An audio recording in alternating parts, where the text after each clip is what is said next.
વાપીથી મહત્વના સમાચાર મળી રહ્યા છે। વાપીમાં ટોળકી સક્રિય થઈ હોવાના સમાચાર મળી રહ્યા છે। વાપીમાં ફરી એક વખત દૂધ ચોર ટોળકી સક્રિય થઈ હોવાના સમાચાર મળી રહ્યા છે। દુકાન બહાર રાખેલ કેરેટોમાંથી દૂધની ચોરી થઈ હોવાના સમાચાર મળી રહ્યા છે।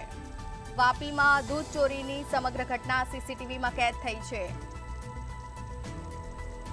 વાપીના નહેરુ સ્ટ્રીટ વિસ્તારની આ ઘટના, જ્યાં કેરેટમાંથી દૂધ ચોરી થઈ હોવાના સમાચાર, જે સમગ્ર ચોરીની ઘટના સીસીટીવીમાં કેદ થઈ। અગાઉ પણ વાપીમાં દૂધ ચોરીની અનેક ઘટનાઓ બની ચૂકી છે।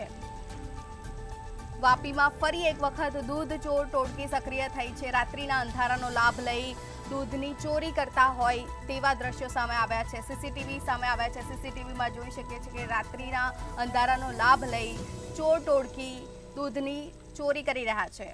અનેક વખત અગાઉ પણ વાપીમાં આ પ્રકારની ઘટના બની ચૂકી છે। વાપીના નહેરુ સ્ટ્રીટ પરની આ ઘટના છે, જ્યાં દૂધ ચોર ટોળકી અંધારામાં બાઇક પર આવી અને કેરેટમાંથી દૂધ લઈ ગયા હોવાના સીસીટીવી સામે આવ્યા છે।